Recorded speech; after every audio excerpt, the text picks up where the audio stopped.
1968 April 25 స్థలం కృష్ణా జిల్లా బలిపూర్ గ్రామం. తల్లిదండ్రులు దమ్మారెడ్డి చలపతిరావు మరియు ఇందుమతులకి మొదటి సంతానం రవిబాబు గారు. అతనికి ఇద్దరు చెల్లెళ్ళు మాలినీదేవి మరియు Sridevi. Senior NTR, senior Krishna, senior Nageswararao గారితో హేమిగా నటించిన అనుభవం ఉన్న వ్యక్తి మన చలపతిరావు గారు. అతని కొడుకే రవిబాబు గారు. 11 ఏళ్ల వయసులో తల్లిని కోల్పోయాడు. చాలా మానసిక బాధ. తల్లి చనిపోయిన తర్వాత చలపతిరావు గారికి ఎంతో మంది సజెస్ట్ చేశారు, రెండో పెళ్లి చేసుకో అని. కానీ పెళ్లి చేసుకుంటే నాకు భార్య వస్తుంది కానీ నా పిల్లలకి తల్లి రాదు కదా, ఒకవేళ నేను చేసుకున్న నా పిల్లలకి తల్లి ప్రేమ చూపించకపోతే నేను మనోవ్యాధికి బాధపడతాను, నా మనసు బాధపడుతుందని ఆ రోజు నుంచి చలపతిరావు గారు 3 పిల్లలకి తండ్రైనా తల్లైనా అలా వాళ్ళని కని పెంచిన ఘనత మన చలపతిరావు గారికే ఉంది.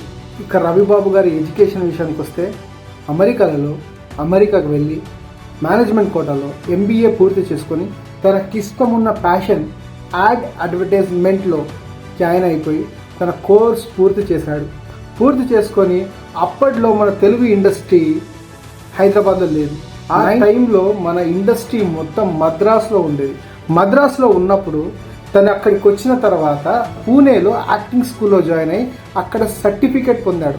దాని తర్వాత ఆ పిచ్చి ఇంకా తగ్గకుండా డైరెక్షన్ కోర్స్ తీసుకొని అక్కడ కూడా తన సర్టిఫికేట్ తీసుకొని బయటకు వచ్చాడు. ఇక్కడ స్టార్ట్ అయింది మన రవిబాబు ప్రస్థానం. దాని తర్వాత ఇండస్ట్రీలో ప్రతి ఒక్క ప్రొడ్యూసర్ దగ్గరికి వెళ్ళేవాడు, ప్రతి ఒక్క బిగ్ షాట్స్ దగ్గరికి వెళ్ళి నేను చలపతిరావు గారు కొడుకుని అంటే అవకాశాలు వచ్చేటివి. చూడ్డానికి మంచి హాలీవుడ్ హీరో లాగా 6 ప్యాక్ ఆ టైంలో ఛాన్సులు మట్టుకు వచ్చేటివి. అలానే ఫస్ట్ సురేష్ వర్మ డైరెక్టర్ గా శివయ్య సినిమా, రాజశేఖర్ గారు నటిస్తున్న సినిమాలో ఇతన్ని చూసి ఇతనికి ఒక విలన్ రోల్ ఇవ్వడం జరిగింది.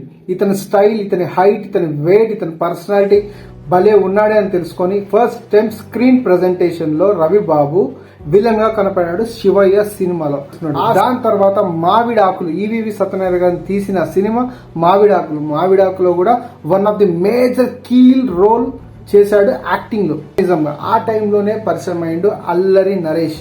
అప్పటికి అల్లరి నరేష్ గారు ఈవీవి సత్యనారాయణ గారి కొడుకు నరేష్, అంతే. దాని తర్వాత తన ప్రస్థానం ఎన్నో విధాలుగా ఎన్నో సినిమాలు విలన్ పాత్రలే వచ్చేసాయి. కానీ దాని తర్వాత అతను అనుకున్నాడు, నేను చేయాల్సింది ఇది కాదు, మేకర్ని కదా, ఎందుకు why not to try myself అనుకుని యాడ్ ఫిలిమ్స్ అలానే ఎన్నో యాడ్లు తీసుకుంటూ దాని తర్వాత అతను చేసిన ఫస్ట్ స్టెప్ 2 సబ్జెక్టులు రెడీ చేసుకొని ఆ సబ్జెక్ట్ తీసుకొని ఫస్ట్ ఆఫ్ ఆల్ వాళ్ళ తండ్రి దగ్గరికి వెళ్ళాడు. వెళ్ళి నాన్న, నేను ఒక సబ్జెక్ట్ ఉంది నా దగ్గర ఒక మంచి సబ్జెక్ట్ ఉంది, వింటావా అంటే తండ్రి మొత్తం విన్న తర్వాత ఓకే సబ్జెక్ట్ ఓకే, కానీ మరి దీనికి ఎంత ఖర్చు అవుతుంది అంటే 75 లక్షలు సుమారు ఖర్చు అవుతుంది నాన్న అంటే, అప్పుడు చలపతిరావు గారు చెప్పారంటే 75 కాదు, దీంట్లో నేను ఒక 50% ఇస్తా, మిగతాది ఇంకొక కో ప్రొడ్యూసర్తో అరేంజ్మెంట్ చేద్దామంటే అప్పుడు రవిబాబు గారు చాలా హ్యాపీగా ఫీల్ అయ్యాడు. నాకు ఒక ప్రొడ్యూసర్ దొరికాడు. కానీ తండ్రి దగ్గర ఒక ఛాలెంజ్ చేశాడు. ఆ ఛాలెంజ్ ఏంటంటే, మా నాన్న నాకు ప్రొడ్యూసర్ అయితే కండిషన్లు పెడతాడు, నేను అనుకుంది నేను తీయలేనని. అదే మళ్ళీ తండ్రి దగ్గరికి వెళ్ళి ఛాలెంజ్ చేశాడు, నాన్న నువ్వు నాకు డబ్బులు ఒక అప్పుగా ఇవ్వు, సినిమా పూర్తయిన వెంటనే నేను తిరిగిస్తానంటే తండ్రి తన కొడుకు ఇచ్చిన మాట కోసం సరే నేను నీకు అప్పుగానే ఇస్తానని ఆ అప్పుగా ఇచ్చిన కొద్ది అమౌంట్ దాంతో పాటు ఇంకొక కో ప్రొడ్యూసర్తో కలిసి సినిమా స్టార్ట్ చేశాడండి. ఆ సినిమా పేరే అల్లరి. సో హీరో ఎవరు అనుకుంటున్నావు అని చలపతిరావు గారు అడిగితే ఈవీవి సత్యనారాయణ గారి కొడుకు నరేష్ అంటే అప్పుడు చలపతిరావు గారు ఒక చిన్న స్మైల్ ఇచ్చి, వాడు హీరోయిన్ రా, వాడిని పెడతాడన్నా చూస్తాడా, అసలు హీరోలాగా ఎట్లా కనబడింటారా నీకంటే అప్పుడు రవిబాబు గారు చెప్పిన సమాధానం, నానా నాకు స్టార్ హీరోస్ కాదు, నా కథకి సూట్ అయ్యే హీరోలోనే ఉంటారు, నా కథకి సూట్ అయ్యే హీరో వాడే, సో నేను అతనికి కథ చెప్పబోతున్నాను అంటే వెళ్ళు అని. అప్పుడు ఫోన్ కన్వర్జేషన్ లో ఈవీవి సత్యనారాయణ గారికి ఫోన్ చేసి నా కొడుకు దగ్గర ఒక సబ్జెక్ట్ ఉందంట, ప్లీజ్ కాస్త వినండి మీరు అంటే, అప్పుడు వెళ్ళిన తర్వాత అప్పుడు ఈవీవి సత్యనారాయణ గారు కూడా జాగ్రత్త మరి చూసుకో, వీడి హీరో ఏంటి, నేను ఆర్యన్ రాజేష్ ని హీరో చేద్దాం అనుకుంటున్నా, వీడిని డైరెక్షన్ చేద్దాం అనుకుంటున్నా, why don't to try Aryan Rajesh తో అంటే, లేదు సార్ నాకు నరేషే ఈ సబ్జెక్ట్ కరెక్ట్ గా సూట్ అవుతాడు, అందుకే నేను నరేష్ అనుకుంటున్నాను. వెంటనే షూట్ స్టార్ట్ చేశాడు. అంత క్యాస్ట్ క్రూ అంతా మొత్తం కొత్తది. రవిబాబు ఒక కొత్త డైరెక్టర్, క్యాస్ట్ అండ్ క్రూ మొత్తం కొత్తది.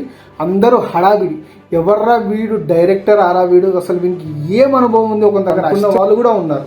సో దాని తర్వాత 65 లక్షలతో సినిమా స్టార్ట్ అయింది. వెస్ట్ మారేడుపల్లిలో ఒక అపార్ట్మెంట్లో సినిమా స్టార్ట్ అయింది. యునో సంథింగ్, దీంట్లో హైయెస్ట్ మెయిన్ హైలైట్ పాత్ర ఏంటంటే సినిమా మొత్తం 75% ఆఫ్ ది టాకీ పార్ట్ మొత్తం ఒక అపార్ట్మెంట్లోనే తీయడం జరిగింది. First day camera, lights, action చెప్పబోయే ముందు సినిమాలో మొత్తం 50% ఆఫ్ కొత్త వాళ్ళు, 50% ఆఫ్ పాత వాళ్ళు ఉన్నారు. దాని తర్వాత ఫస్ట్ డే సినిమా స్టార్ట్ అయ్యే ముందు ఓపెనింగ్ అంత టెన్షన్, ఎలా తీస్తాడు అని. కానీ అప్పుడు తన దగ్గర ఉన్న యాక్టింగ్, డైరెక్టర్ ఏవైతే స్కిల్స్ ఫస్ట్ డే తెలిసిపోయాయి. ఫస్ట్ డే తన స్క్రీన్ ఎక్స్ప్లెయిన్ చేసిన తర్వాత, కట్ చెప్పిన తర్వాత అప్పుడు అర్థమైంది సినీ ఇండస్ట్రీ మొత్తం ఒక కొత్త డైరెక్టర్ని, కొత్త థాట్స్ వస్తున్నాడని. సినిమా మొత్తం కంప్లీట్. అతనికి తెలుసు ఎంత ఫిలిం వాడాలో, ఎలా యాక్టింగ్ చేపించాలో, ఏ కెమెరాలో యాంగిల్ పెట్టాలో, ఎన్ని డేస్లో టాకీ పార్ట్ పూర్తి చేయాలి, ఎన్ని డేస్లో డబ్బింగ్ పూర్తి చేయాలని మొత్తం each and everything paper work చేసుకొని వెళ్ళి సినిమాని మొత్తం 65 లక్షల బడ్జెట్తో తీసిన సినిమా.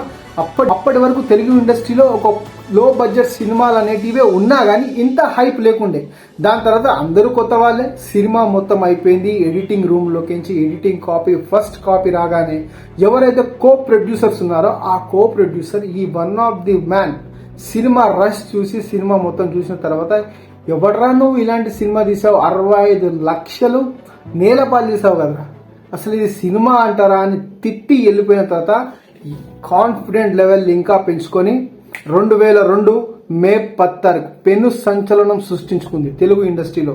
ఒక లో బడ్జెట్ సినిమా వితౌట్ ప్రమోషన్స్, పెద్దవాళ్ళు లేకుండా వితౌట్ ప్రమోషన్తో సినిమా రిలీజ్ అయ్యి ఫస్ట్ డే, సెకండ్ డే ఒక మంచి టాక్ తెచ్చుకొని థర్డ్ డే నుంచి హౌస్ఫుల్ కలెక్షన్లతో మొదలైన cinema out and out comedy track with love, with emotion, mother sentiments తో కూడిన సినిమా ఏదైతే ఉంది అంటే అది అల్లరి. ఆ రోజుల్లో కెమెరా యాంగిల్, కెమెరా టేకింగ్, ఇంకా దీనికి పాల్ జే అందించిన మ్యూజిక్, సిరివెల్లెల సీతారామ శాస్త్రి గారు రాసిన పాటలు నెక్స్ట్ లెవెల్. దాని తర్వాత డైరెక్షన్స్ కూడా కొత్తగా ఉండడంతో ఆ రోజులలో ఈ సినిమా 100 రోజులు నడిచి కోట్ల షేర్ తీసుకొచ్చింది, నెట్ ప్రాఫిట్ తీసుకొచ్చింది.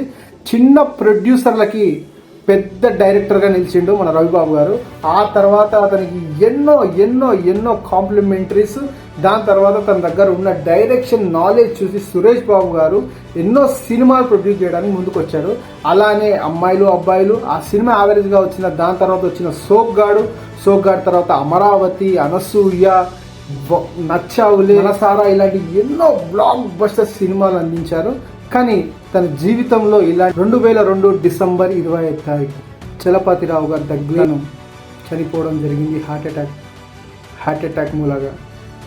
ఇది రవిబాబు గారి జీవితంలో జరిగిన ఎన్నో ఒడిదుడుకులు, సక్సెస్, ఫెయిల్యూర్, ఎన్ని కష్టాలు వచ్చిన యాడ్ ఫిలిం మేకర్ నుంచి ఒక ఫిలిం మేకర్గా ఎదిగి తనకంటూ ఒక న్యూ స్టైల్, న్యూ థాట్స్తో ముందుకొచ్చి హాలీవుడ్ టేకింగ్ రేంజ్లో తనకంటూ ఒక ట్రెండ్ సెట్ చేసుకుంటే అది రవిబాబు గారే. ఇలా please do subscribe my channel if you like my video and my explanation. Thank you. జై హింద్. నేను మీ తారక్.